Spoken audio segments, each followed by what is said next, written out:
રાજકોટમાં ભાજપના ચૂંટણી પ્રચારના શ્રી ગણેશ પ્રદેશ ભાજપ પ્રમુખની અધ્યક્ષતામાં જનસેવા સંકલ્પ કાર્યક્રમનું આયોજન કરવામાં આવ્યું। બોમાળી ભવન ખાતે યોજાયેલા કાર્યક્રમમાં જગદીશ વિશ્વકર્મા જોડાયા। શહેર જિલ્લાના ભાજપ આગેવાનો સહિતના કાર્યકર્તાઓ જોડાયા। કાર્યોમાં જોડાય। કેન્દ્ર સરકારની અને રાજ્ય સરકારની તમામ સરકારી યોજનાઓ એ છેવાડાના માનવી સુધી પહોંચે।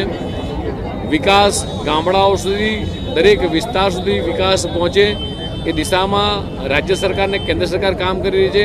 અને આજે જ્યારે આ 15 મહાનગરપાલિકાની અંદર જ્યાં સંકલ્પ લેવડાયો છે અને આ જ કાર્યકર્તાઓ સતત પ્રજાની વચ્ચે રહી પોતાના 5 વર્ષની કારકિર્દીનો હિસાબ આપતા હોય છે અને એમાં આગળ વધે અને ગુજરાત રાજ્યના તમામ ઉમેદવારોએ ભારતીય જનતા પાર્ટીના તમામ ઉમેદવારોએ જે ફોર્મ ભરે છે તેમાં ભવ્યથી ભવ્ય વિજય મેળવે।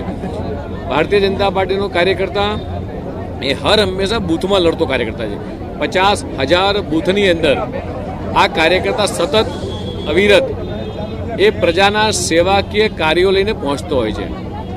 માત્ર ચૂંટણી સમયે જ નહીં પણ સતત પ્રજાની વચ્ચે રહેનારા ભારતીય જનતા પાર્ટીનો કાર્યકર્તા એ પ્રજાની વચ્ચે રહી અને પ્રજાની સેવા કરતો હોય છે। એના પરિણામના ભાગરૂપે આજે જે મુજબ માહિતી મળે છે ચૂંટણી પંચ કદાચ સાંજે ડિક્લેર કરશે પણ 135 કરતાં વધારે જગ્યાએ બિનહરીફ સીટો એ થઈ છે। ચોક્કસ આંકડો ચૂંટણી પંચ આપશે પણ જે રીતે માહિતી મળી રહી છે એ રીતે આખા રાજ્યભરમાંથી અલગ અલગ તાલુકા પંચાયત હોય, જિલ્લા પંચાયત હોય, નગરપાલિકા હોય, આની અંદર આજે વિપક્ષો દ્વારા જે જનસમર્થન એમને નથી મળતું।